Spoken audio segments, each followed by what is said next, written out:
Hello everyone and welcome back to another Straticoy video. It's been a really long time since I've done one of these intros. Ryan was just talking about it to me, but we're back with a TableTalk video. We do know that it's been a long time. I know when we did the first TableTalk, Ryan, our plan was to do it monthly. I think now is, I don't know, like semesterly, is that a word? Sure. Quarterly, I think would maybe. It Yeah. depends on what his semester is. Yeah. Yeah. And this time our topic is team tournaments. That's mostly because we were actually meant to do a team tournament together, you and I and Nick. But I had to drop out because I was ill yet again. But yeah, I mean, you've obviously got a huge amount of experience on this topic under your belt, and I've kind of dipped my toe in it. I know the theory behind it, but I'm not experienced in that topic at all. So I think this will be like a kind of table talk where I'll be the interviewer and you'll be the interviewee, maybe. Could be. I would also really, I mean, part of the reason I suggested this idea was because I thought it would be interesting to see from your perspective as someone who is getting their foot dipped into that toe dipped into the pool, and what you thought of the preparations in kind of contrast to what we do for normal tournaments or even just at home competitive games. There's a whole other process that goes on underneath it, and it's I would actually say it can be more work than what you would do. Yes. Like just the preparations alone feel like more work than the tournament itself. For sure. Yeah. I can imagine that being the case. Yeah. Okay. Let's go through our topics. So obviously we're doing the touching base segment first. I shortened it a little bit compared to the previous table talks, Ryan, because I felt that most of the time when we were going over the bullet points, they were kind of the same when we talked about it. Then we'll move on to the Ask Us Anything segment. This is where we're answering questions that you guys posted in our Discord. You can still do that, by the way. I do notice that the prep channel for that is a bit of a mix of people understanding that it's for table talk and other people just dropping questions there, but we will get to your questions eventually. Sure. Then we'll move on to our team tournaments subject, and then we'll end with some closing thoughts. So let's touch base. We kind of did this a little bit just a couple of minutes ago.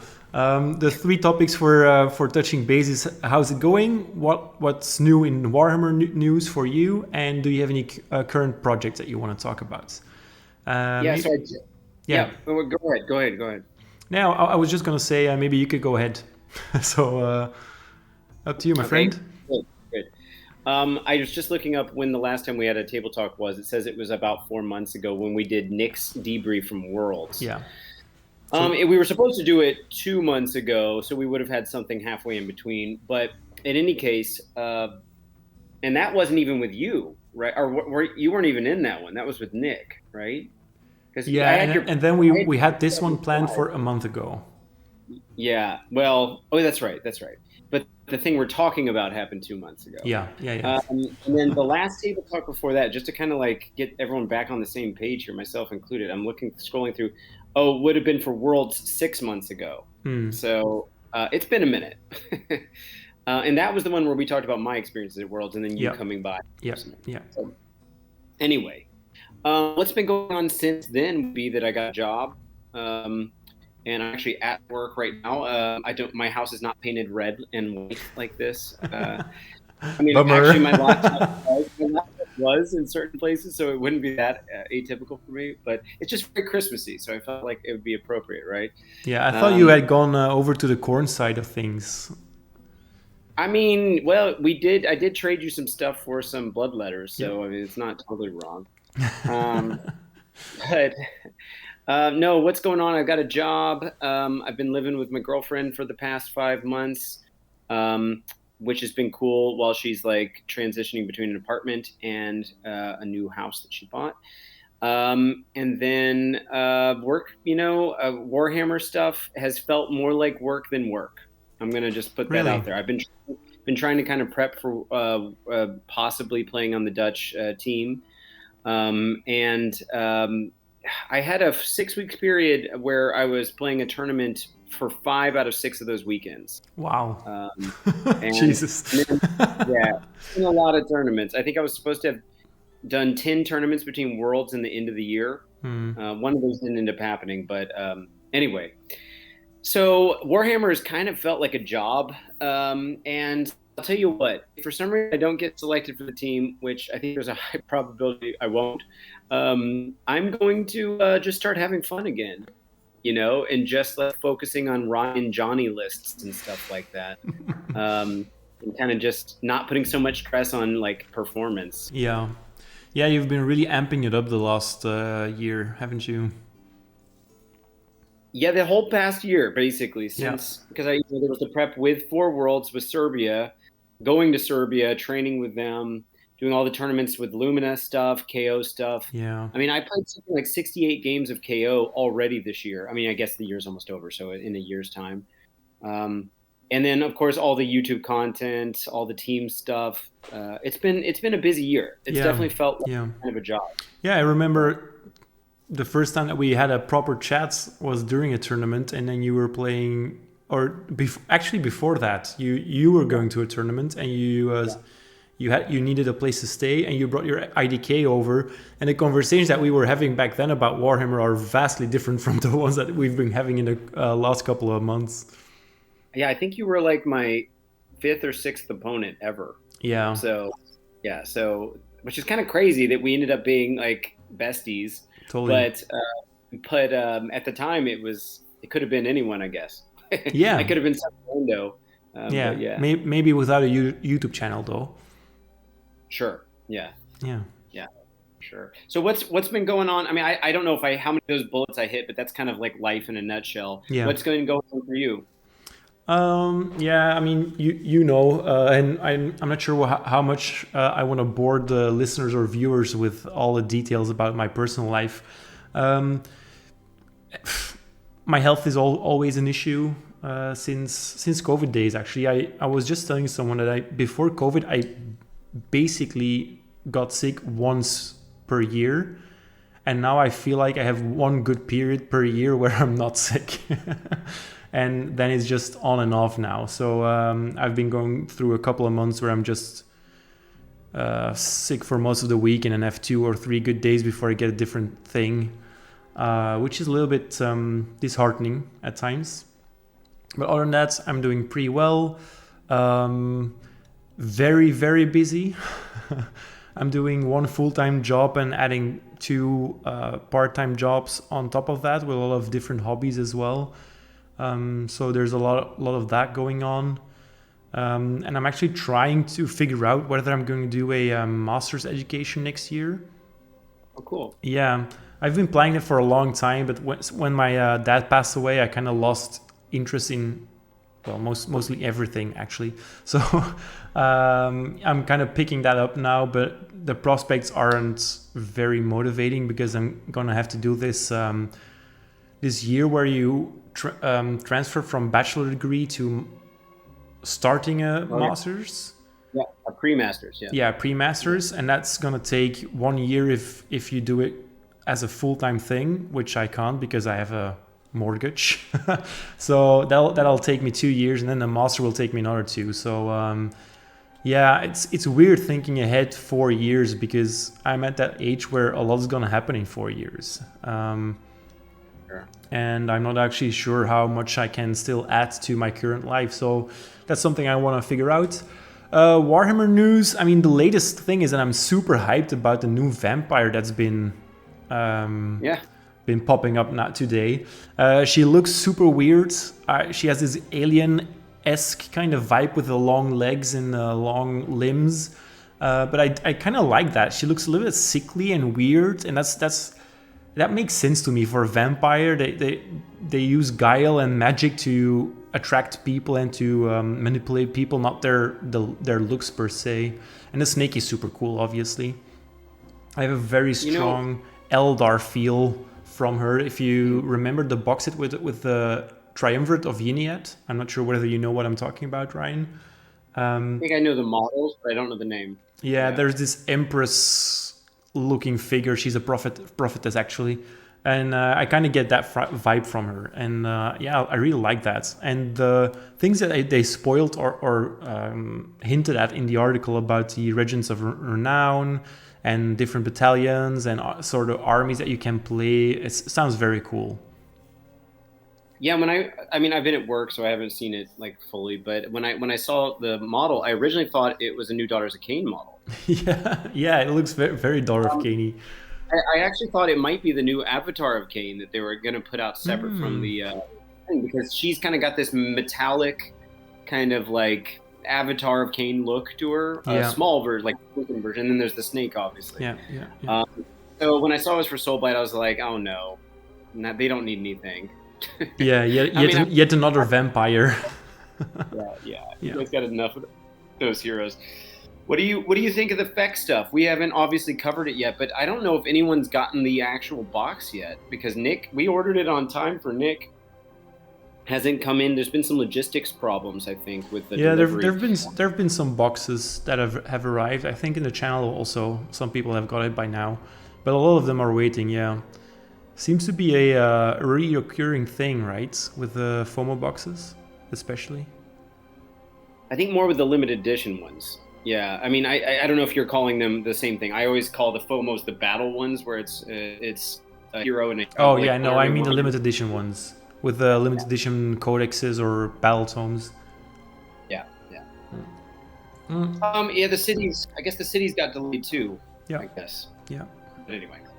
I one of my friends waited, I don't know, 4 months, 3 months for a cities box. It was insane.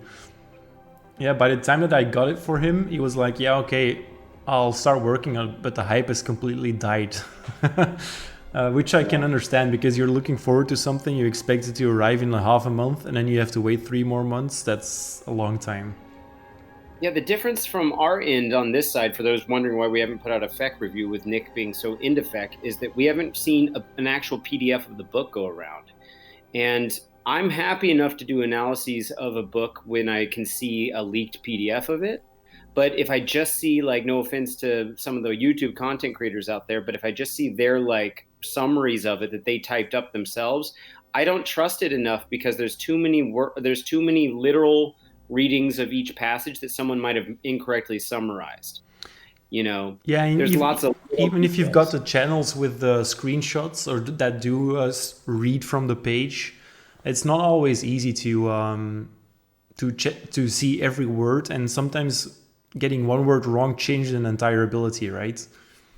Right. And with GW, with their policy on these limited edition books not going into the app until the regular red bordered book comes out, the app's not even updated, so I can't do a compare and contrast there either. So whatever, it is what it is. Nick's been sick anyway, but do you have any strong opinions about the Army, though? Like, just to appease everyone's wondering why we haven't made a thing. Do you have... I don't know almost any of the rules, except there's some bravery, battle shocky kind of stuff. Yeah.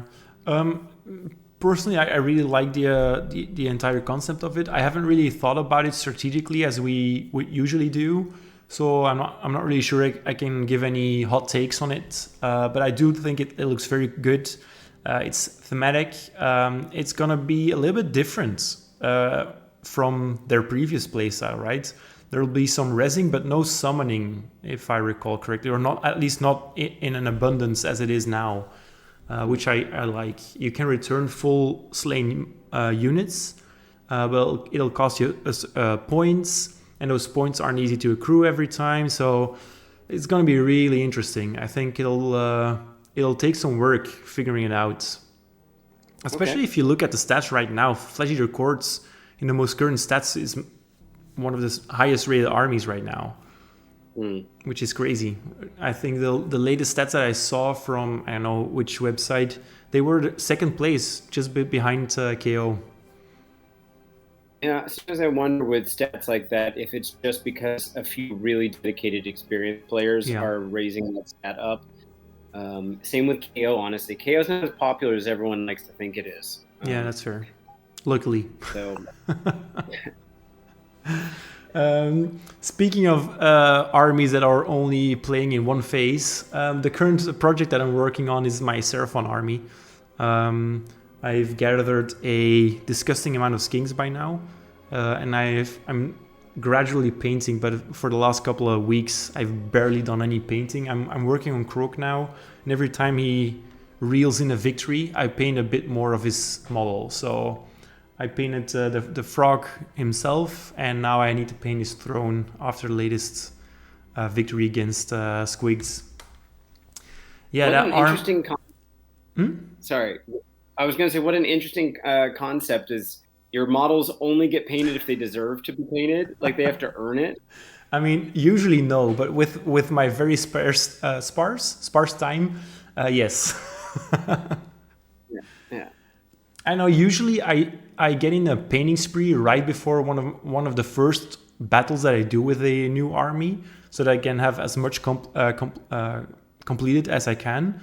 But now with the very limited time that I have to paint, I mean, I'm happy if I can paint one model or something every 3 weeks maybe. So wow. Yeah. It's but yeah, I mean, next week I have all the holidays, and obviously it's going to be very busy the first week, but in January I'll have one extra week, and then I hope I can get down to some painting and to visiting you, if that's still or maybe I come to you. We'll see. Yes, we'll see. yes. But yeah, okay, let's move on to our actual topic. Oh no, of course, the Ask Us Anything question. So I've gathered some spicy ones today, Ryan, and also some quick ones that we can answer. The first one is from Nuka. He's actually a personal friend of mine, and he asked in our Discord whether we were planning on converting our videos to podcasts. I am very happy to answer this question if you're not going to, Ryan. Yeah, go for it. Yeah, I actually have done that specific thing just now.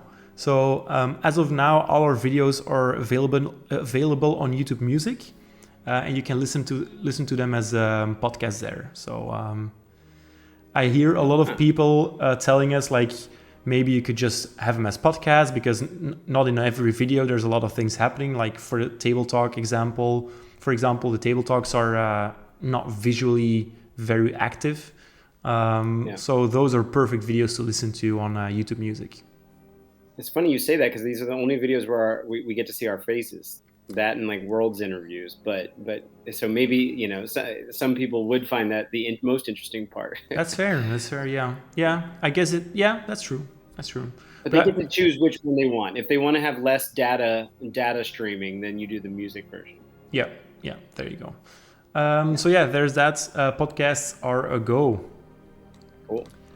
Next question. Can you guys make a tier list for Identity Deepkin? I'll let you handle the tier list question, because I think you can shamelessly plug one of our other tier lists here.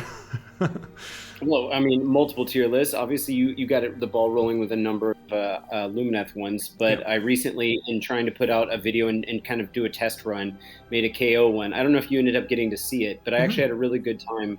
Yeah, really good time making it. Need to get the formatting a little better, but yeah, Ideneth is definitely close to the top of that list, because it's one of the other armies I feel really comfortable talking about. Tzeentch is also on the table. Yeah. Someone asked for Fire Slayers. I could do like a theory crafting version of Fire Slayers, but I wouldn't be speaking from playing experience, which I feel like does make a huge difference. It does. There's so many generic tier lists out there by people that only half-heartedly know the army, and it's just not as good. Yeah. So, but no, I'm definitely interested in doing all the ones that I feel comfortable talking about. I would have been able to do a Cities one before, but now that Cities, I still haven't played a single game in Cities. Really? I'm still on the being burned out. Plus, I have to rebase a bunch of stuff to get Fusiliers and all that. Yeah, but anyway.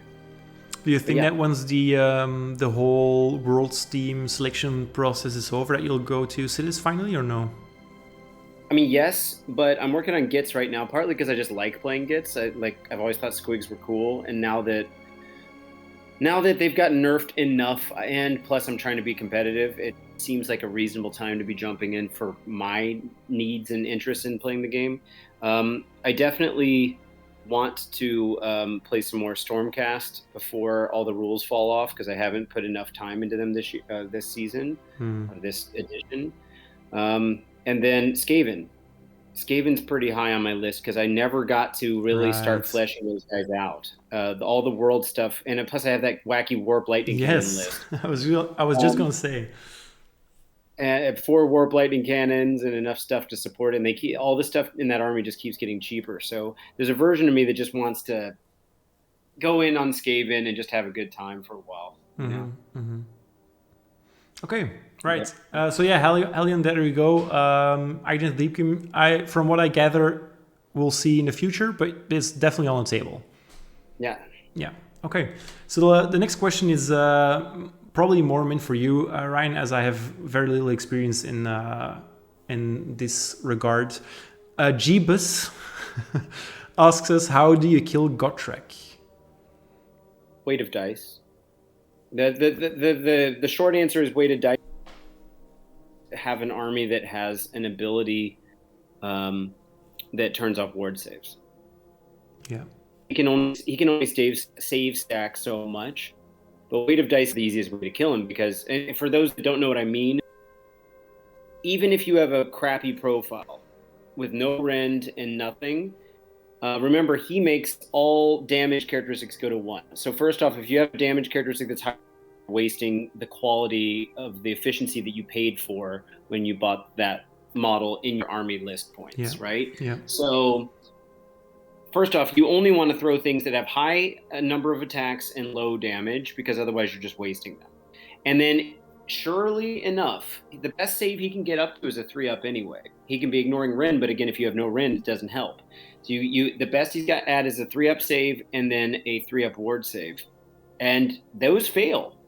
Eventually those things fail, and he's only got 8 wounds. So you just got to throw enough of them at him that it mathematically works out. So that's how that works. Yeah.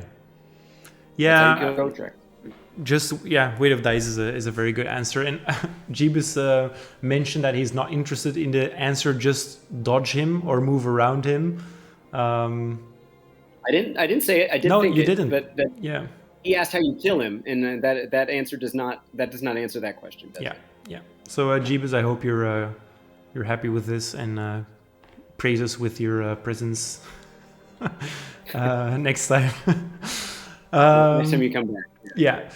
Siegfried also asked us a question about team tournaments, and I thought this was obviously the perfect time to include it. So in team tournaments, do you bring lists that the team needs or that the players are comfortable with? Okay, well, why don't you weigh in on this before I throw my more than 2 cents in? Because, I mean, you obviously have a feel for it, too. You were wrestling with this question yourself. I think the answer to this question vastly depends on the experience of the player.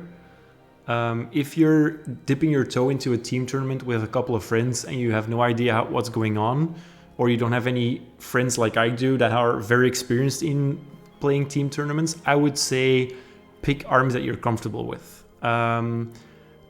Mostly, I would probably advise doing that, even if you're pretty experienced. I would never say play an arm that you're not comfortable with, but I do feel like sometimes that you have to adapt. And if you're a good player and you're aiming for, podiums, you probably have to think very well about how you're gonna match your team, what matchups that you want to go for. For example, when we were choosing our armies, Ryan, I was planning on doing Lumineth, but mainly because I felt like Ymetrica was just a kind of archetype, I guess, that we needed, right? Or that we could use. Mm-hmm. I do feel that I wasn't very confident with Ymetrica and thus played worse than I usually would with Lumineth, for example. I think with Zytrek and Teclis I would have been more comfortable, but then it didn't really fill a slot that we needed. So, short answer, if you're planning for podiums and you're very experienced, then you're probably planning your armies and your matchups.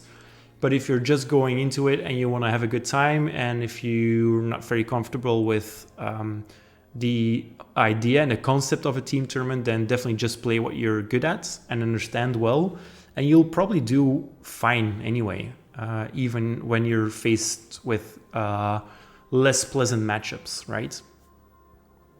Yeah, I would agree with everything you said. Like throwing some extra dimensions in there. to the rubric, I guess, would be if you're on the level where you haven't played many tournaments at all, you've never played with a clock or had to be on a sort of built-in clock, you definitely need to play something not necessarily just that you're familiar with, but that you can play quickly with and comfortably with without checking your rules a bunch. Now, assuming that's not a problem, and you do have the speed down, then I would also say it has to do with the meta and what's going on at a given moment. So yes, and that's partly built into that question of do you need something your team needs? Well, what does it even mean for your team to need it? What if the meta just wants everyone to be just big tanky armies? And then it's like, sure, okay.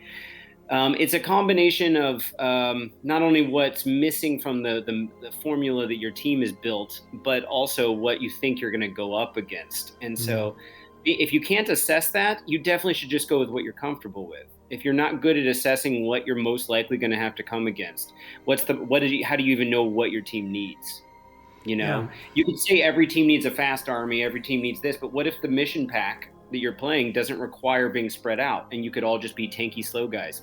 It could be that way. So it's conditioned on plenty of things. I do think there is a like my recent Sylvaneth experience has definitely pointed me to not every army is built for every person. Yes, definitely. Just because you have a lot of experience. I've played almost 320 games now in the past 2.5 years. 25 of those were Sylvaneth, and I have a 25% win percentage with Sylvaneth thus far, and it's embarrassing. I don't know why, but my brain doesn't get that army yet. Maybe one day it will, but right now, so like let's say that was something that was missing. Like at Worlds, Gitz was the kind of army that a lot of people wanted to have, right? You don't want to throw someone on an army that they're just gonna it's just not gonna click for them. Yeah. So that's that in a nutshell. Just for the sake of the discussion here, say that you're building your team. Would you expect players to bring certain kind of lists, or would you be totally fine if a player said, I'm just going to pick what I'm comfortable with, even if it's not a meta army? What are we saying literally only that they're comfortable with it, or that they just need to play something they like? Like, because for example, when I played my first team's tournament, I felt like I should do what the team wanted me to do, and I was playing Ideneth. Someone wrote in all or mostly Sharks list for me. This was a while ago. This is the beginning of 3rd edition. Yeah. I won out of 7 games I think I played with that list in preparation for plus the tournament.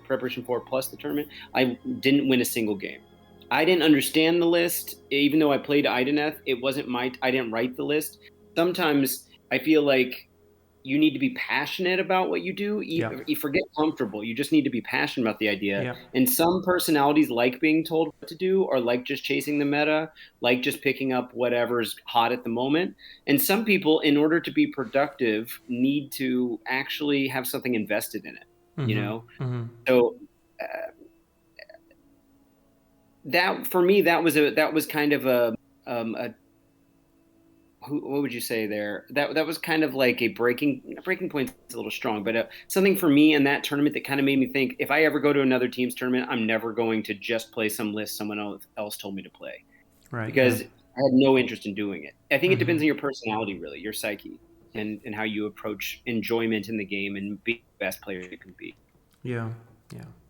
Okay, cool. This was just a great question to kind of segue us into the topic here. I have another thing that kind of leans into our subject for today. This was asked by Puracy. Should each round have the same battle plan for all players in a tournament, or do you prefer different battle plans in the same round? So should each round have the same battle plan for all players? So if you're playing in a team tournament with 5 players, should all of them play the same battle plan for that entire round? Or would you... For a team. Or do you say like 2 battle plans? But no, what do you, before I answer, what's your gut tell you'd prefer? I mean, different battle plans is much more interesting, because then you're not only doing the matchups for the armies, but also for the battle plan, which is super interesting. but that also adds another layer of difficulty into a already pretty difficult day, right? I'm a big strategic guy, so I love the idea of planning ahead, and I feel much more comfortable in the coaching aspect of the game than actually playing in a tournament. So I would very much like planning around different battle plans, and what if they give us this battle plan? What armies are we putting on them? I like that. So I would prefer the last option. But I mean, doing the same battle plan for each round is also fine. It's a little bit less steep learning curve, I guess. Yeah, I agree with you pretty much entirely here. One of the things that occurs to me is like, imagine that you want to go to a tournament as like a new team or just a casual team. I do think not having to worry about the missions and stuff is a nice kind of segue into that. Because I think some people think a teams tournament is that you're just playing on a team together. Yeah. I mean, that's what it says on the tin. But really what you're doing is playing a meta game around the meta. And there's way more preparation that goes into a teams tournament than goes into just playing together. Yeah. For example, doubles. I don't know if people know the difference. Teams is where you have 4 to 5 people, 8 people at Worlds that are all playing single games, but then they kind of pair up against other people on a team they're matched against based off of a sort of mini game that happens before the game. Doubles is just where you each play half of an army at the same time against another 2 people that are doing that. Yeah. And so that feels more like you're actually working together. And the only time when doubles feels like you have to do extra preparation is in your list writing, so that your 2 armies meld well, or that they supplement each other or whatever. But at Worlds or like in Teams format, you're really having to invest quite a lot of time in this meta game that happens before. But here's the thing, is if you went in casually, you could also just say, screw the meta game. I'm just going to go play a bunch of games. Like there was literally a team, one of my buddies, a team here at the Dutch version of the teams tournament, that they were our first round this year, and they just literally threw the cards down randomly for pairing. They just didn't want to have to think about it, you know? Okay, that's fun. And I totally accept that too, because if all you want to do is just play a bunch of games with your friends, and then of course if you end up doing well, you can be like, well, we did well even though we didn't. Yeah.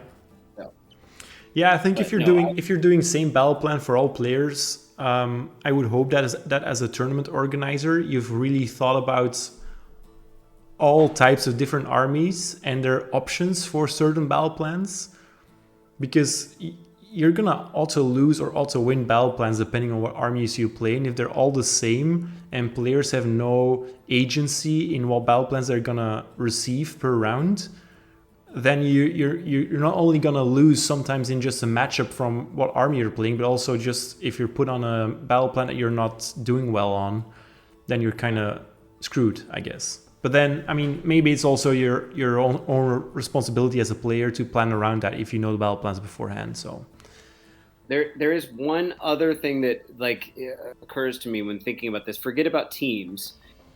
I've always been a fan. I've got like a scientist kind of way of thinking about things, experimental kind of thinking, where I want to see that process work out, where you take as many variables out of the equation and you can just learn something from, controlling for things. And if you control for the battle plan, I actually think it'd be really cool to have a tournament, just forget teams, a regular tournament where you play the same battle plan every single round.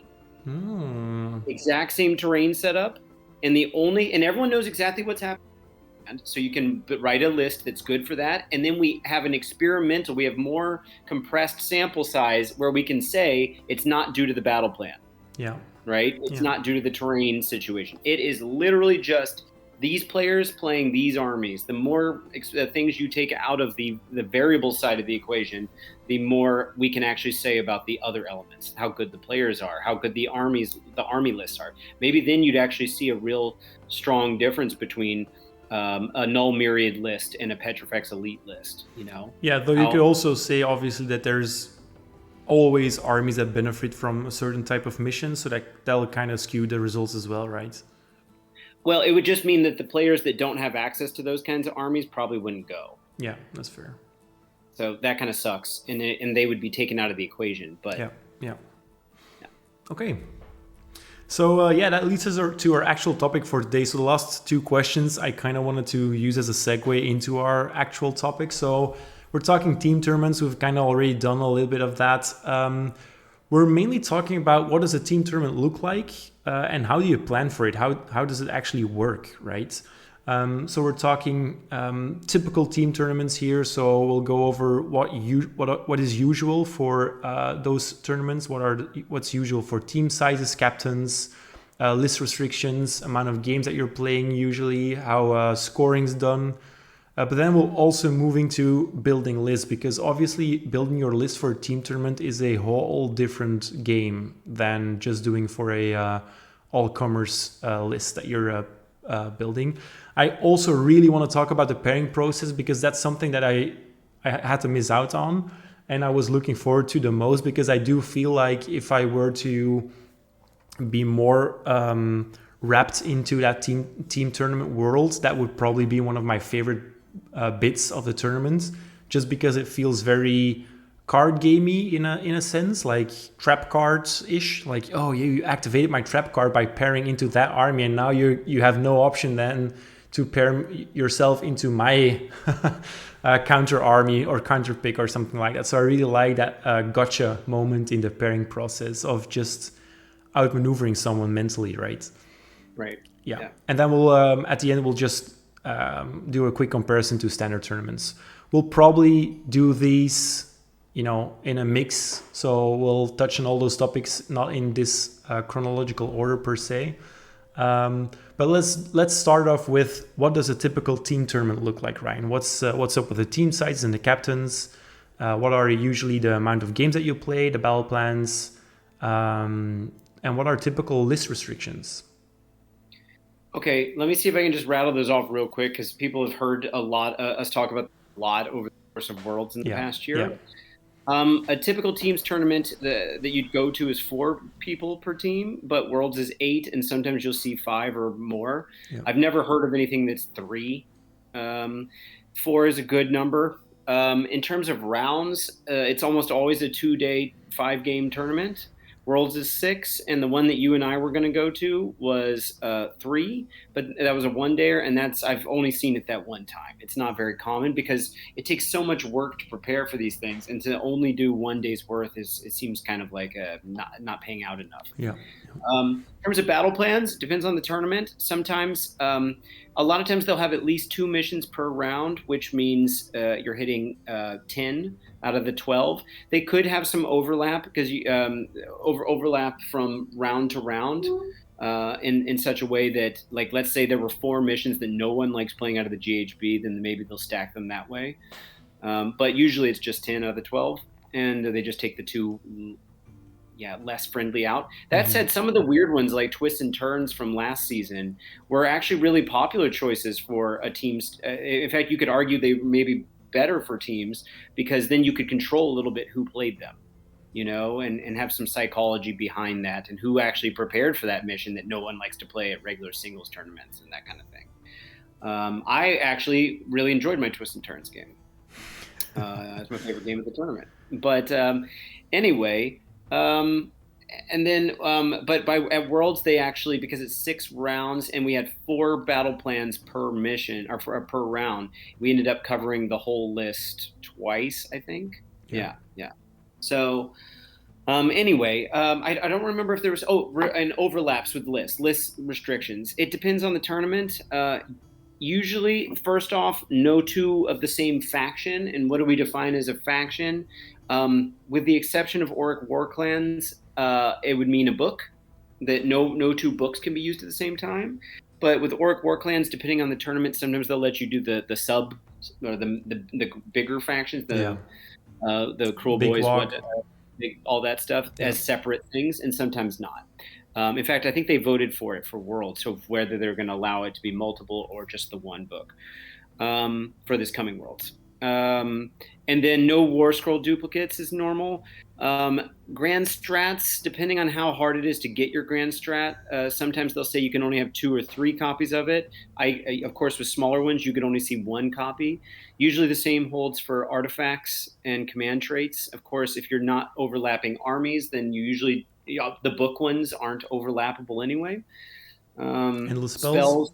Spells, it depends.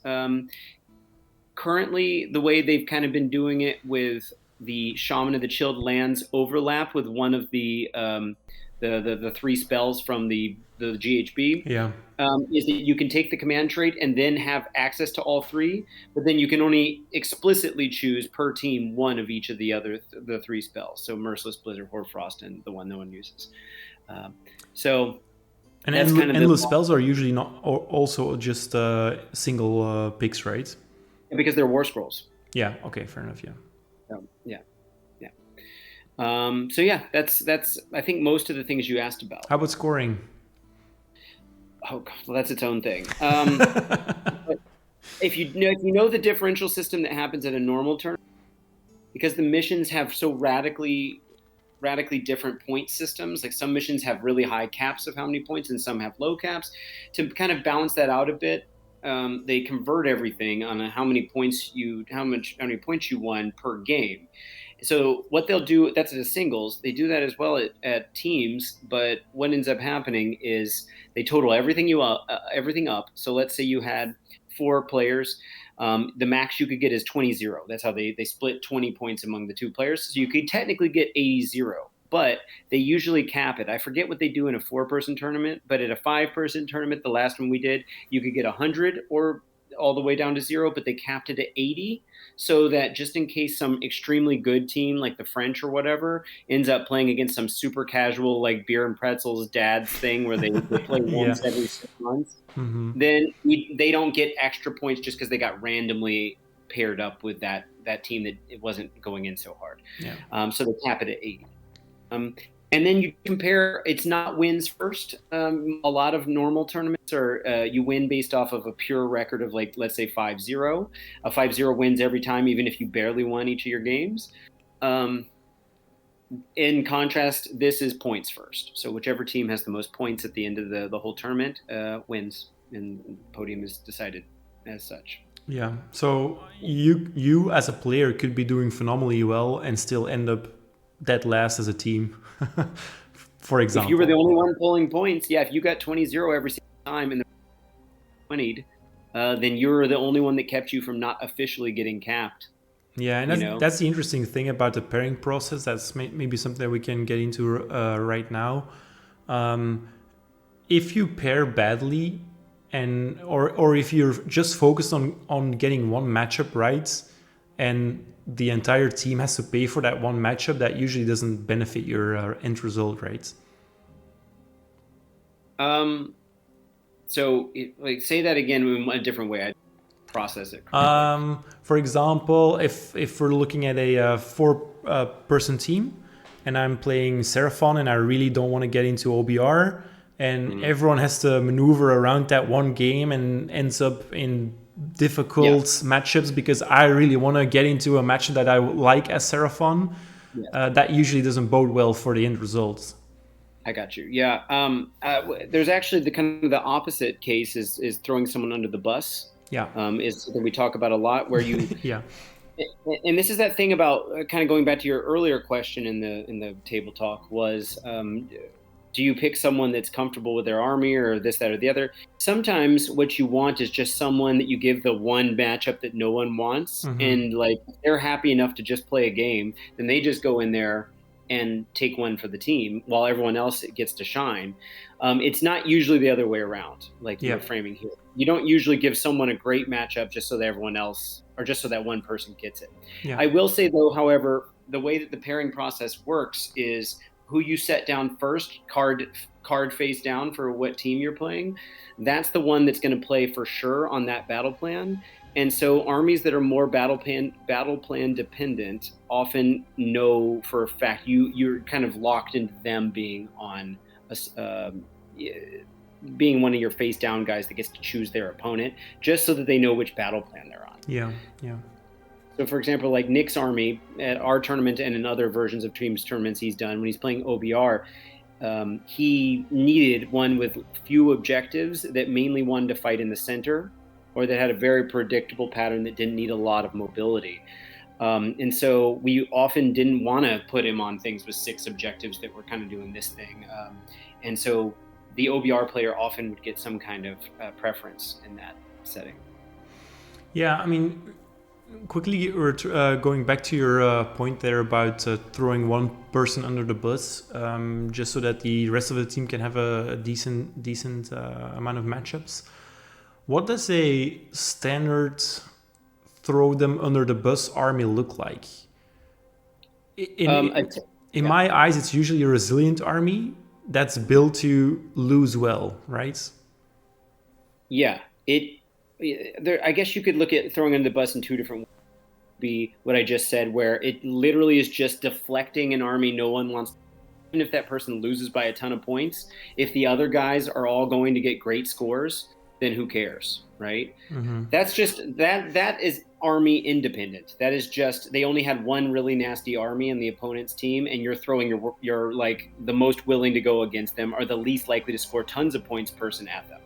The other version is exactly what you just said. Like Nick's OBR list, I think he even told me he often has a losing record at teams tournaments, but he only loses by like 2-3 points. Yeah.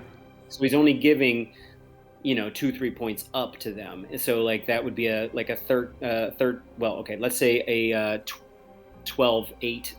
It looks like it's giving up 4 points, but it's actually as close as you can get without having a minor victory, minor loss. But I mean, he's the kind of army that would go 8-12 a lot, or 7-13, and that's totally acceptable in a team's format as long as the other players can pick up the slack. It's an army that can kind of score battle tactics even when it's losing. Mm-hmm. That's the kind of army. So it's not just being taken. So reliably getting those battle tactics, even if you can't wipe out the opponent. So that kind of thing. If your army is entirely dependent on what your opponent does, then you wouldn't be a throw them under the bus kind of thing. Yeah, probably. Yeah, and OBR is such a great army for that kind of plan, right? Because it kind of has a game versus any army. It's not necessarily worse into very specific armies. Well, it is obviously, but it has some game against any build. Yeah. Whereas with my Ymetrica army, I was very scared of being matched up against magic heavy or mortal wound dominant armies because Ymetrica just has so little ward saves. Yeah, I mean, there aren't that many armies that have great ward saves, to be fair. I guess you're comparing it to having a 5-up bubble from Teclis or even protection of Hish. But I mean, a lot of our death armies 6+ ward is something. It's enough to kind of every once in a while keep a battle tactic from happening or whatever. But most of the time, a 6 doesn't do enough work. You really need a 5-up to start seeing the wards be meaningful. But I take your point. I know what you mean. I mean, you just sometimes have certain armies that have at least a unit with a guaranteed ward save, and in your Ymetrica, that's just not a thing. And you're paying all these points to cancel out high rend, but then if you're going up against, let's say, Fangs of Sotek Seraphon, I mean, your army is just over and done with in 2 turns, right? Right. That actually makes me think of something else that's like a really big plus of playing a teams tournaments is if you were to take a list that just say you're at a singles tournament and you're taking a list that just can't perform against a certain number of armies, rock, paper, scissors. Tough luck. Do what you can, but you're not winning that tournament. You're not podiuming, whatever that tournament. Yeah. You're not doing that, right? And so one of the nice pluses of teams is it lets you play those lists that aren't all comers lists necessarily, because you can have some amount of control of who you get paired into. Yeah. And that could be actually pretty rewarding when you're used to having to bring a list that has answers for everything. Exactly. So, yeah, that's the thing that really attracted me to participating in that team tournament, and that's also a reason why I chose Ymetrica, because without Teclis there, it is such a very specific archetype, right? I knew I could deal with all high rent kind of things, but when it comes to mortal wounds and, you know, with the cows there in Eltharion, that's just such a risky investment then in those cases. And I did understand that if I were to bring that kind of list to a singles tournament where I would play 5 games against whatever kind of lists, if I had to have a good score there, I would have had to have been very lucky to dodge certain matchups. And you often hear that actually from high-ranking players that, well, not high-ranking players, but from players that won a tournament that, well, I dodged those specific matchups. So I was kind of a little bit lucky there, right? You always have an aspect of dodging a certain matchup.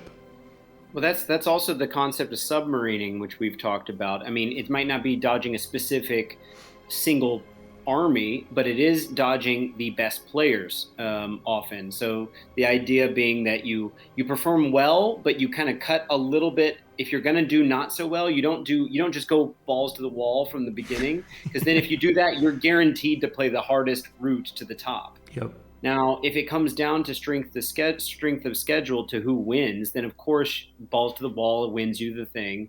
But a lot of times you're going to end up you can dip down a bit, have like the level of competitiveness sink a bit, and then you can in the end end up having more points than someone. And sometimes that's the kind of dodging a bad matchup. Say, for example, dodging the French team or the Danish team or whatever team that's the best in your meta at the local tournament. Yeah. Okay. And the same holds for singles, by the way, too. But with teams, it's a little more interactive that way. Yeah, so we were talking about those, about being able to go much deeper into a specific archetype. So let's talk lists here, because as you mentioned, building a list is much more freeing, I would say, in a teams tournament, because you can go balls deep in a certain aspect of your game plan and kind of talk to your team about, okay, this is what I'm planning with my army, and please don't match me up against those kinds of armies, because then it's just going to all fall through. So what's different here when you're building lists? What's different to building an all-comers list? I mean, you know, we've hit on a bunch of these things, I guess, but when you talked about when the question came up in the Ask Me Anything, should you build more for what your army needs or what your team needs? In an ideal competitive situation, you are very much thinking of this. And this is where the list building really kicks in to say, who do we pair, who's popular in the meta right now, and which of those armies are like actually really scary, and then do we have at least 2 answers for those? Yeah. Because like you were alluding to with the pairings process, if you accidentally give up one of your things and it gets absorbed into a different pairing, now you don't have an answer anymore. So yeah, that's a big part of it. You need a couple tanky guys. You need some mobile guys. Most likely the missions, there's going to be some missions that benefit mobile armies. There's going to be some that benefit fighting it out in the middle. Something like an OBR Null Myriad going into Tzeentch or Seraphon is invaluable. Yeah. But going into Khorne doesn't do anything, right? Like that ability just falls off. Do you feel that there are certain archetypes that are important in any GHB? I mean, obviously this GHB you want an army that's good at either canceling out magic or being very dominant in the magic aspect themselves. But are there kind of typical types of armies that you would bring to a team tournament because you know that, just as in chess or something, like or in Pokemon, I guess, like that army is a weakness to those kinds of aspects, or is strong against those kind of aspects? I mean, there's a bit of a chicken the egg thing here. You could say any imaginable GHB, certainly they can make a GHB that's unlike anything we've ever seen. But what we have seen on average has a mixture of mobility that's needed and tankiness that's needed, and like flexibility with how you play. At the end of the day, though, I think one thing that's never going to go away is bodies. Yeah. Bodies will always be an important part of playing the game. That's why people still play sometimes big horde armies like the zombies list, because bodies ultimately win you those primaries. And tankiness will never go away. Recursion's never going to stop being useful. teleporting, maneuverability, not just fast movement characteristic, but especially being able to get across the board in any given moment. These kinds of things are never going anywhere. The more you sum up these kind of things that you want in a team tournament list, like teleporting, fast movement armies, resilience, the more that it becomes clear that when you're inexperienced and you're just starting off and you're building your army list, you're looking for damage, right? You're thinking, how do I kill my opponent's army? And the more you play tournaments, and especially in team tournaments, I do feel that killing your opponent or killing your opponent's army, I should say, becomes less important because it's not necessarily a thing that you want to win your game or that you need to win your game. Yeah. A lot of times, I made that battle tactics video recently. A lot of times battle tactics are way more important. Battle tactics and scoring those points way more important than what you think your output is. Mm-hmm. Great, you killed a bunch of screens really effectively, but in the meantime, were they just holding all the objectives? Who cares? Yeah. Or even if you take out their big guys, maybe their big guys we have the term distraction Carnifex for a reason. It's a 40K reference, but it's it means like, you might sink way too much effort into doing something that's not actually winning you the game. Mm-hmm. Yeah, I mean, you could just look at the guy that won the World Championship made by GW or organized by GW. What's it called? Warhammer Worlds Tournament, whatever it was called, with the Luminate Army there. Yeah, mm-hmm. And it was such a weird list, and apparently in almost all of his matchups where he had to win 12 games or something. By turn 3, he was usually left with a very marginal size of his army, but he still won. So you could really build it for an army that is not necessarily very survivable or very killy and still win the game. Yeah, I heard that guy played something like 5 games a week on average. Yeah, that's insane, right? And he never played online. So he was just meeting up with people 5 times a week. So yeah, I don't know. If you can put that kind of time in, you can learn list. I think what a lot of us think is that, and myself included, is that you're going to come up with some really clever list. And then, because you see that happen in these kinds of tournaments, you're going to be like, oh, well, that could happen to me too. I want to be that guy. Well, you could also become, I don't know, Beyonce. But I mean, good luck. You got to put a lot of work and have a confluence of also that and a lot of time. I mean, that's a huge thing here, comparing Beyonce to a Warhammer champion. I was gonna say Michael Jackson, but that's such a that's like a no-go area. No one's striving to be Michael Jackson except The Weeknd. Yeah. Okay. I did not put it as a bullet point here, but I do want to talk about preparation for the tournament, because that is an aspect that I did experience when we were prepping for our team tournament, and it is something that I really, really enjoy and that I was amazed by, because I kind of knew that you were going to go all out, because that's just how you do things in your Warhammer life. But I was just enjoying that so much. So for obviously none of the listeners here know what we're talking about here, but Ryan made this Excel sheet. Can I talk about this, Ryan, or no? Yeah, definitely. Yeah. So you had all these tabs, and every tab was dedicated to a certain subject that was tied to the team tournament, obviously. So you had a tab about preferred matchups, I think. You had one about what battle tactics you could take, what missions you would do well on, and you had us write down our ratings for those battle plans, for example, like how well would you do into this battle plan on a scale of 1 to 5, for example. You also had a tab for just random notes. And I love thinking about it that way, because it really made me sit down with my book, with my list, and look at each battle plan and think, okay, do I win this convincingly? Do I win this usually? Or do I win this rarely or not at all? And that was very interesting. And I mean, the same for the battle tactics, which was even more of a challenge, because I did notice that you rated a lot of battle tactics very highly, that you were very certain that you were gonna complete those battle tactics. And in that aspect, I really recognized a more experienced player because you were so confident in getting certain battle tactics right. Well, also because KO has very good battle tactics, I guess. But yeah, I mean, maybe you could talk a little bit more about that preparation aspect. Yeah, I mean, honestly, the preparation for that tournament in particular was largely what inspired that battle tactics video that I made recently.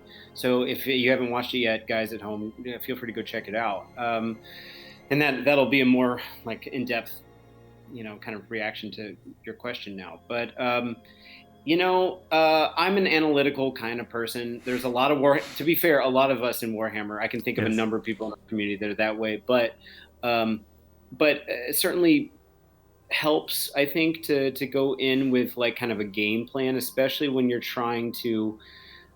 I was going to act as coach for that tournament, or not coach, but captain, and I wanted to be as up on all the rules as possible. Plus, it helps for the channel. It also helps on preparing for Worlds. It helps for just my own tournaments in general.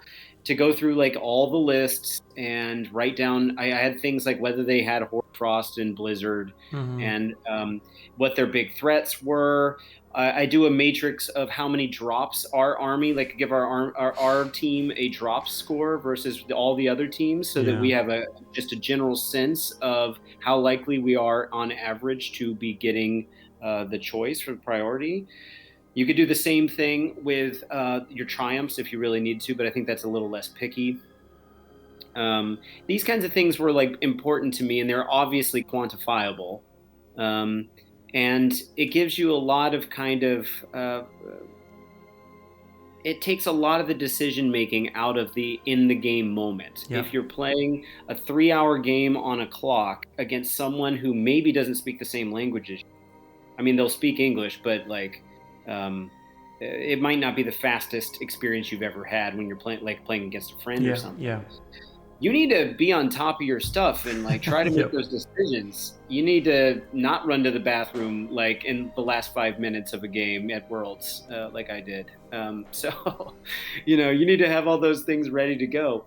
Part of the reason also, the reason I scored so many of those battle tactics highly with KO is because I literally built that list to score battle tactics that were not dependent on my opponent's interactions. Yeah. So, for example, I would never score something like Reprisal high, where you have to kill the unit that kills the general. Like, I don't even know if they're going to kill my general. I hope they don't. But, but if it's like just putting 3 units in different sides, KO's got that any day, every day, as long as you plan for it. And there's a number of other things like that the opponent can lock you out of, but probably won't. Whereas the Lumineth battle tactics aren't bad, actually. No, they're pretty good. Yeah. But how did you feel when you were setting up for those battle tactics? You said, you implied that you didn't feel as confident as I did, but Lumineth does have good ones. Yeah, the thing is, my lists wasn't necessarily built for that.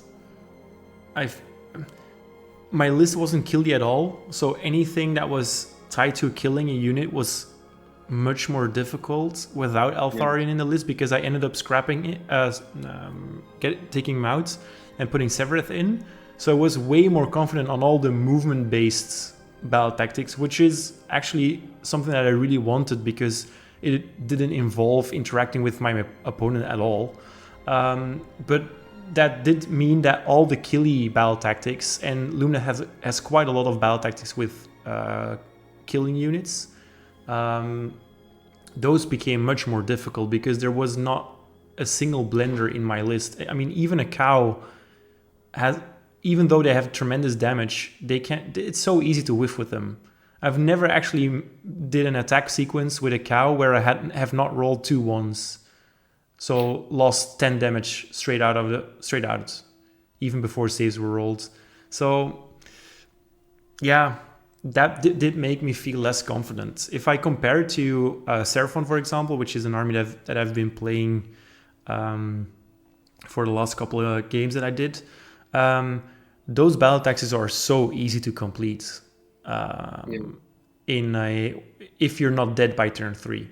That is. It's just a different ballpark, I guess. It really depends on your list, and I could really see why your list was more built to completing those battle tactics, because just the way that your list lended itself toward that, lend itself toward that. Yeah, it was interesting. It really made me think about team tournaments in a different way. Just filling out that form, it was great. I mean, sometimes it does. I mean, I've done it more for other people than I've done it as the person asking people to do it. And of course, if I ask people to do it, I have to do it too. It's a lot of homework, especially if you don't find out what the lists are for a given tournament until kind of last minute, and you're trying to like answer based off of what the lists are there. Yeah. It's really hard. And it's another reason I went through that thing and tried to write summaries of what their grand strats were and what their artifacts did, just so that our guys didn't have to look everything up. Yeah. You know, having a bit of a cheat sheet. Yeah, you kind of have to be careful there that you don't bury yourself in too much data, because you can overanalyze and you can do too much homework as well, because you're a very smart guy. Your life is analytics. So I was very confident that you could keep everything in your head and keep everything well organized. But for myself, I mean, I'm a little bit analytic, but not in the same way that you are. I would just forget about half of the things that I planned for, even though I planned for them with a lot of sincerity, right? Sure. I mean, sometimes I just, thanks for the compliment, but I mean, you're also very smart. You shouldn't undersell yourself too much. But part of the reason I just remind myself of those things is, I don't know if I can even judge how well I play against an army until I know what their grand strat is, until I know what's the tech that's going on with like their command abilities and their artifacts, their spells. Like on the surface, you could just read the war scrolls and be like, you know, but you got to know kind of what all those things do together. And especially with the grand strats on certain missions, because a lot of times you're in the Matrix, you're trying to say this army on this mission. Mm-hmm. And certain grand strats just aren't doable, and especially if you know your terrain packs. Like at one of my team's tournaments, one of my dudes wanted a fluffier list, and he picked the one where you have to have like 2 wizards in the middle of the board. And literally we had a whole round of the team tournament where there was literally the biggest piece of terrain was square front and center in the middle of the board. And he had to fit 2 whole wizards wholly within 6 inches of that. There's a good chance there was no room to put 2 wizards on there. And I was just like, well, he's the throw under the bus guy for that round. He's already losing by 3 points. Mm-hmm, mm-hmm. You know what I mean? Like, he can't score those. So what are we going to do?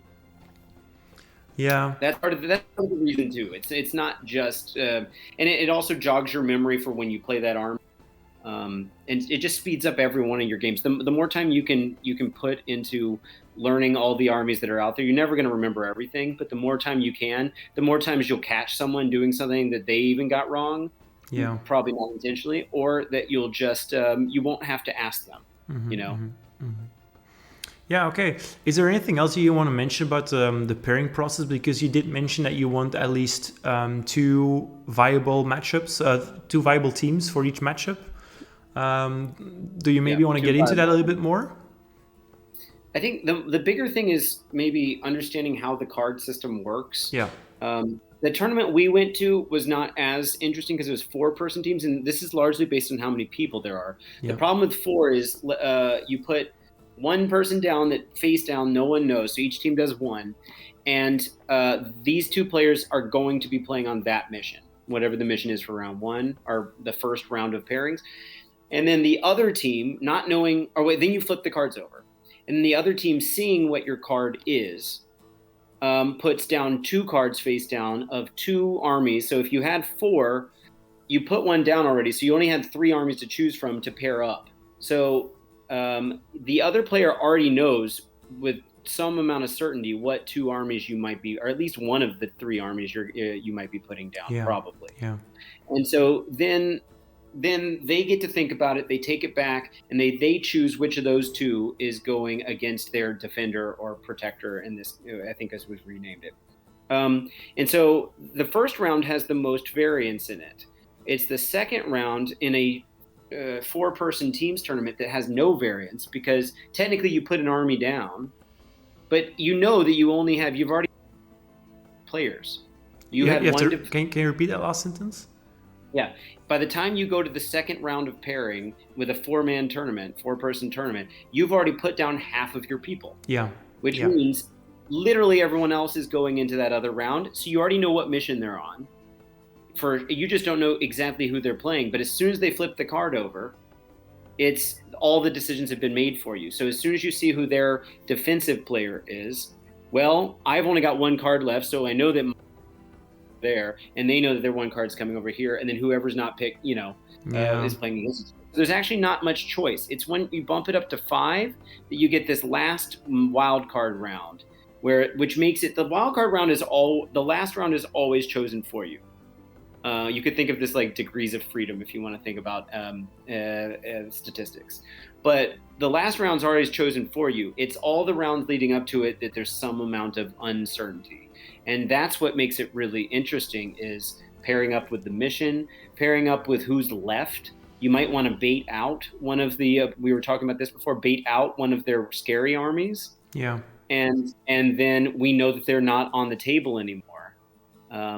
So if you were worried about Gitz, or you were worried about Seraphon, or whatever it might be, OBR, bait them out.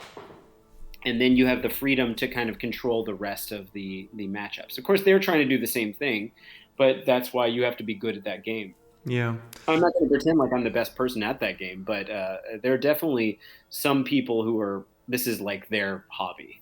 And there's a lot of people in the team that have no interest in doing. They just tell me where to go to coach. Tell me put me in coach. Yeah.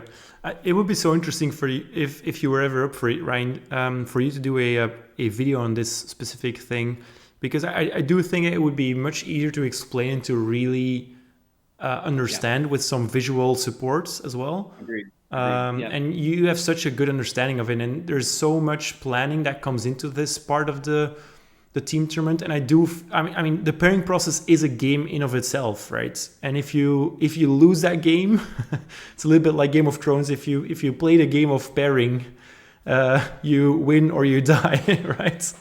Yeah. I think there is an argument to be made that it's the best and worst part of teams tournaments. That's a cool way to phrase it. Yeah. That it adds a lot of interest. But some teams might consist of the absolute best players in the whole world and still lose because they don't know how to pair. Yeah.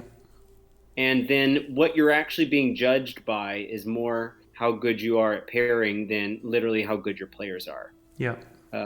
And I would say if you had to weight how much of how the round's going to go on either pairing or the skill of the players, it's like 60 on pairing and 40 on skill. That's crazy, Maybe, right? It might be more, honestly. Pairing is easily the most important part of a team's tournament. And that's why you spend so much time kind of trying to prep for it. And we've talked about this plenty, but the difference between Worlds two Worlds ago and the most recent Worlds is that the teams, all of the countries really upped their game in pairings in the meantime. It just jumped up, it like escalated. And now if you don't go in preparing for real pairing situations, you're not going to perform very well. Yeah. Okay, so when can we expect the video, Ryan? I don't know. Once I know what's happening, maybe once I get back into another tournament. I don't know when the next one's going to be. I was supposed to play in Luxembourg, but that got canceled because Nick pulled a U and got sick. Oh my God. Yeah. Okay. Getting sick is pulling a Jonas now, or yeah, a little bit. I'm so happy with that reputation. Yeah. Technically, Nick's was a little worse because it meant none of us went.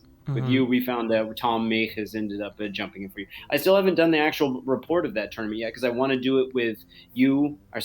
This is our version with you. I wanted to get this out there, but then also with the 4 guys that were actually there because we ended up having. Yeah, that'd be so good. Yeah.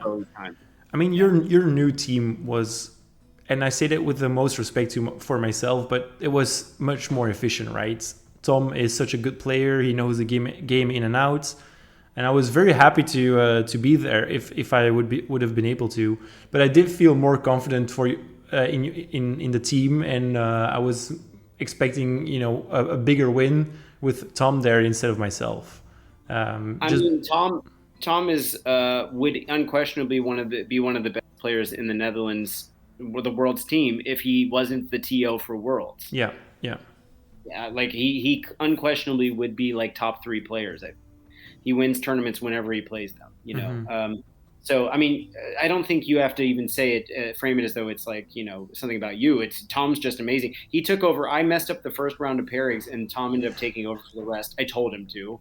And, I was okay with that, of course. And Tom knows what he's doing, you know. Yeah. Let's put it this way. I've even asked Tom for, like, we're going to set up something for the near future where he's coaching me. Oh, that's cool. Like, I'm going to go, like, for lessons at Tom's house or whatever. So he's really good. Yeah. Not to diminish anyone else that's in the net, but Tom is just a very intuitive. He really knows what he's talking about kind of guy. Cool. Okay. I've kind of run over all the bullet points here. Is there anything else you want to mention, Ryan, before we move on to our closing thoughts? I mean, I want to get more of your perspective, though. Like, you came in for all 4 of us. It was Henry, yourself, Nick, and me. You know, we got 2 games in that day, filling in all the forms you've already kind of talked about. I know you probably got a little more stressed out about it than I ever wanted to put that kind of pressure on you about preparing for the tournament. But, like, what are some takeaways that you had from it's almost like you actually played the tournament because there's so much preparation involved with it? That's interesting. I wasn't stressed, or I wasn't more stressed because of the forms that I had to fill in. That actually made me feel more comfortable with the entire ordeal. It's just that when you're in a team tournament, the pressure is, for me at least, much higher because you're responsible for more than just yourself. Your win rates is tied to other people. And as the newbie, you obviously feel this pressure, even though none of you guys put that pressure on me, just to be clear. But as a newbie, I've really felt that pressure of I kind of have to show that I'm good enough to be part of this team, right? Even though it was such a casual team tournament and we were just messing around with it. But I do know that all of you guys are very serious players when it's called for. And I didn't really want to be the weakest link there, even though I probably was. I didn't want to make it obvious that I was. So that's where the extra stress came from.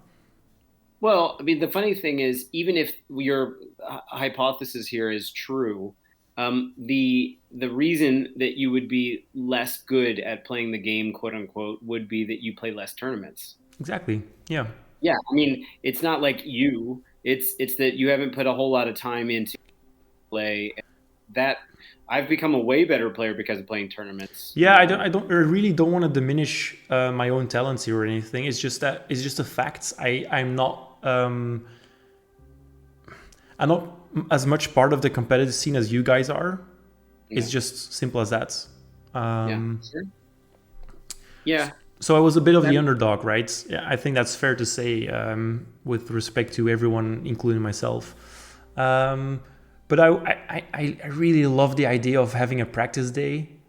That was such a good time, and even though I lost both of my games, I wasn't very comfortable with the list after that practice day. But I did feel like I really understood why I lost there. And Nick, for example, just really crushed me in just the in the setup phase, right? Where we were setting up our armies in the deployment phase, and he looked at my deployment and was like, "Okay, I'm gonna drop it there, my units there, and there." And then the game started, and I was like, "Huh, did I just lose?" And that is, I mean, I can't even be mad about that. I really love that feeling because I just immediately understood, and I was happy that I understood that. But I immediately knew, like, wow, Nick really turned the table on me here. And you held out for longer than most armies, slogging it out in the middle, right? Yeah, of course. Yeah, I mean, and our game did end up being much closer than I actually anticipated it being, because I thought it was going to be so obvious that I lost pretty badly, but in the end, it was still sort of close. And against OBR, I was kind of proud. I was like, yeah, okay, I did sort of okay. Even though that OBR is probably a decent matchup for a Metrica army, to be honest. But hey. So yeah, I would say if you're prepping for a team tournament, definitely play against your own teammates a lot. And try to play on every mission. We did play the 2 missions that were most difficult because I had practiced all of the other ones more as well. Yeah.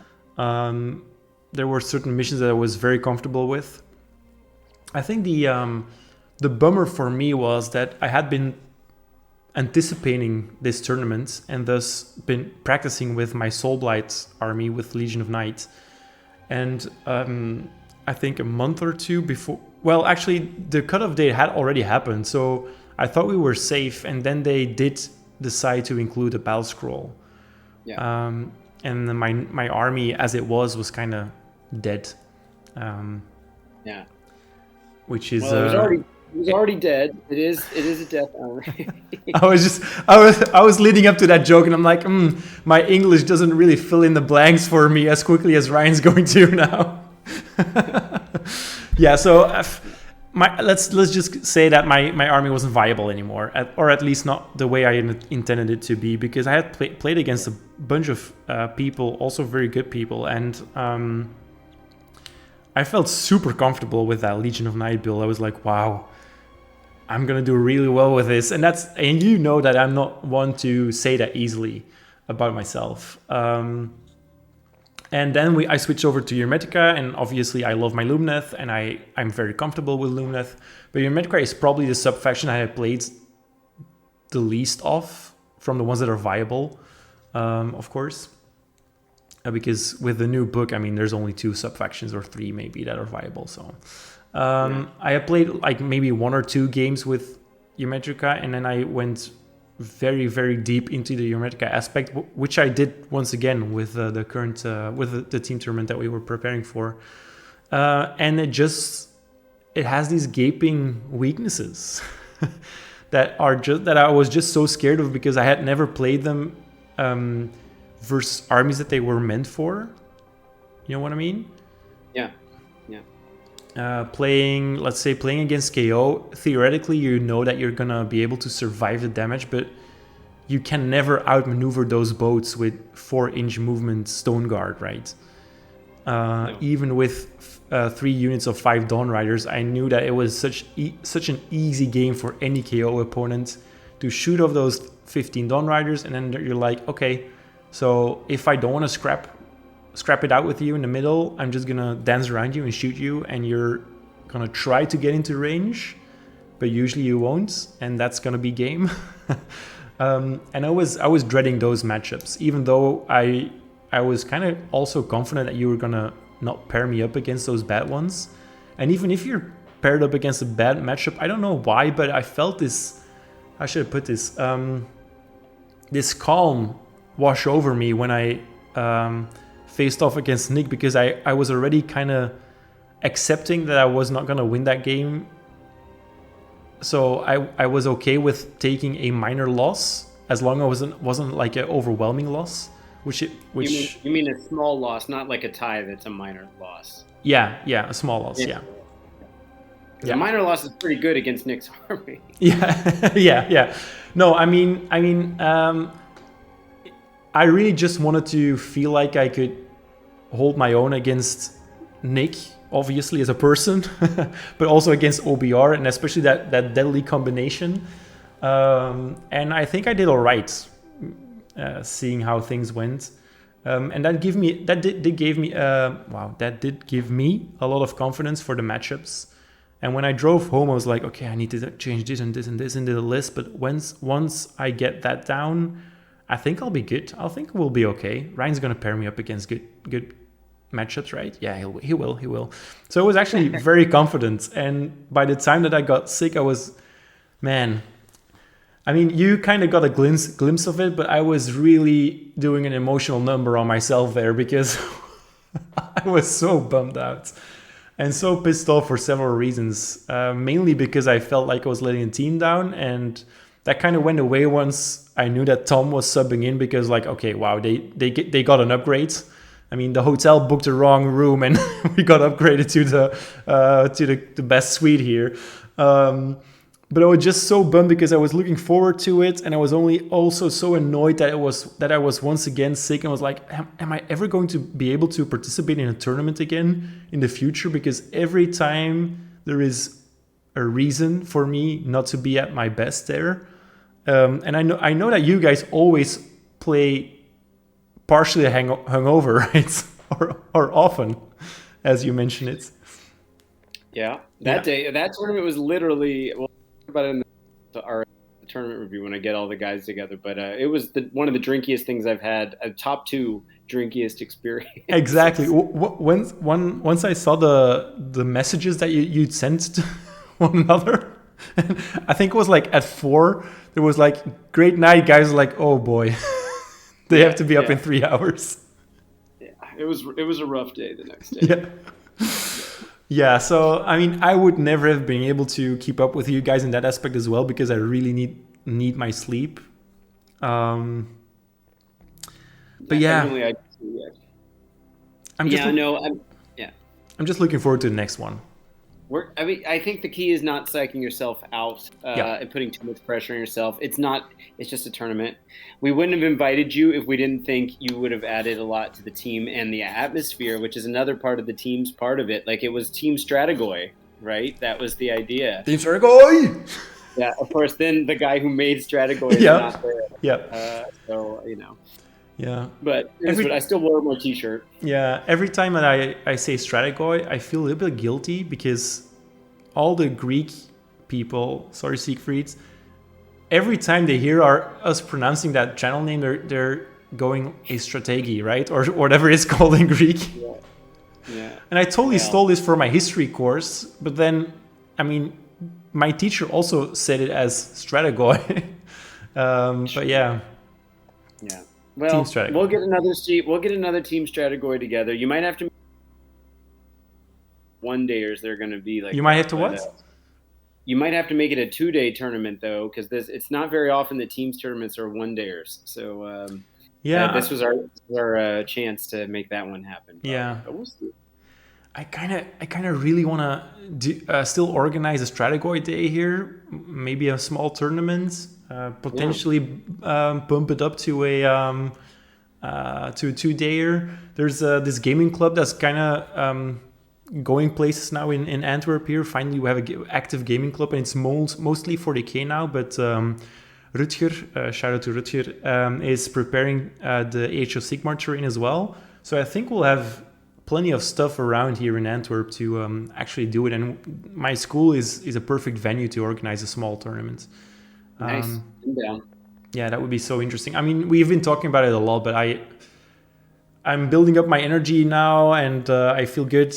And I hope in spring, once all the illnesses are all over, we can get that organized. That'd be awesome. Yeah.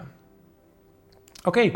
Does that kind of answer your question, how my experience was from... I think we did it. I think we covered more than I expected. We did a lot. Yeah, and I think we're still sort of in the time frame that we've planned, a little bit over, but that's all right. Okay, let's move on to our closing thoughts here.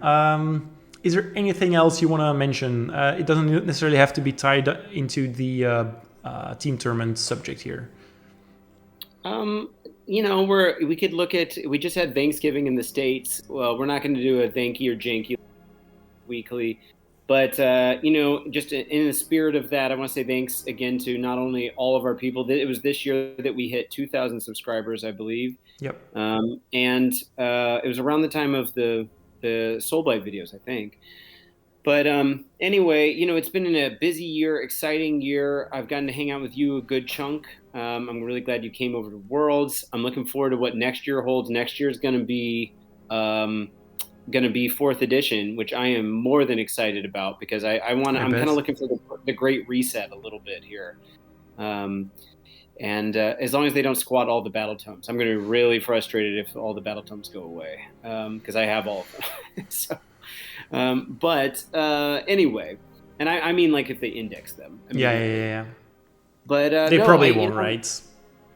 there's a lot of talk of it, and Vince from Warhammer Weekly's like looking forward to it. He wants him to get indexed, so But anyway, I'm really thankful for you. I'm thankful for this channel and the people that still follow what we're doing, and I'm really looking forward to getting some more content out. I've got another D6 video that I'm actually really excited about. It's coming out soon. Yeah. Maybe I'll do that one over the Christmas vacation. So anyway, and happy holidays to everyone too. And end of the year stuff, New Year's, and all that stuff. Yeah. I completely agree with everything that you said. I was just actually explaining to my girlfriend about the philosophy behind this channel and how it has evolved and changed. Because at a certain point where we were really ramping up the releases that we did, I think in the beginning I really tried to put out a video every week for months on end. And then you joined us, and it really took away a lot of pressure from me. You kind of took over most of our content production because as you mentioned it to me back then, you said, yeah, I have to spare time to do it right now. But that's at a certain point in time, it's gonna slow down as well, because once I get a job, I'm gonna be also gonna be very busy.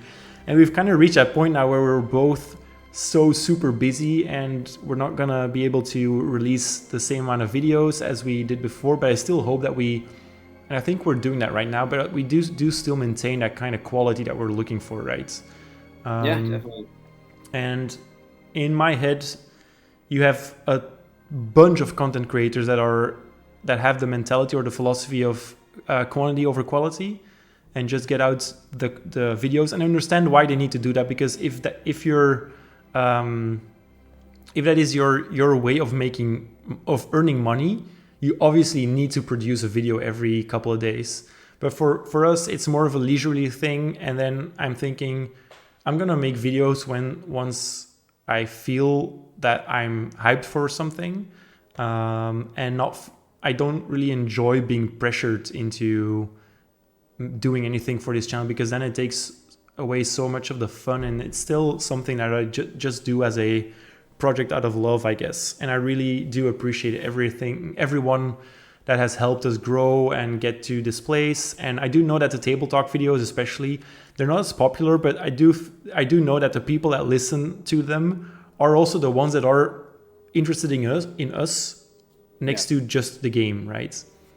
Yeah, I mean, like Honest Wargamer Rob's got the Monday night show with Nathan,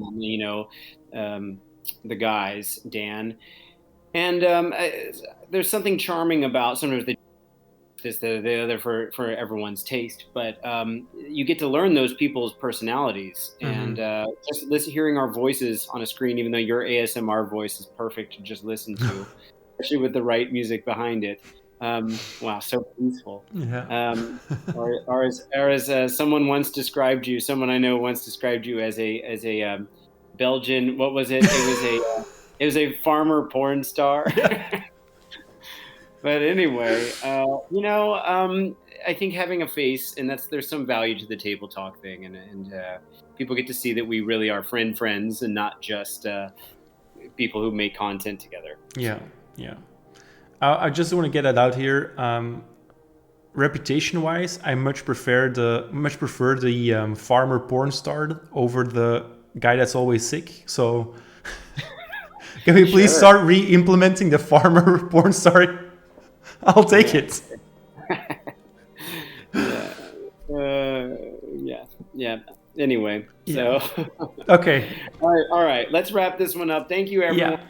You've been doing for following along, and maybe we make 2024 the 3,000 subscribers year. We'll see. So once I get to the promised Sylvaneth content that I have planned for, we might, because I do know that there's some really die-hard Sylvaneth players that are really loving the content that we put out, and also now we're kind of venturing to the KO segment, because your video did attract a lot of attention, and there's a lot of positivity around that tier list. So keep an eye out for the new content, guys. And as usual, if you want to get in touch, leave a comment. Leaving comments and likes is a very good way to support the channel. Subscribing as well, obviously. And if you want to have some more personal conversations, you can always find us in the Discord as well. I guess that's it, Ryan. Yeah. Okay. This is your boy, Stratejoy, signing off. Okay. Bye, guys. That was my former Porsar. Yeah. Oh, wow. Bye-bye. Yeah.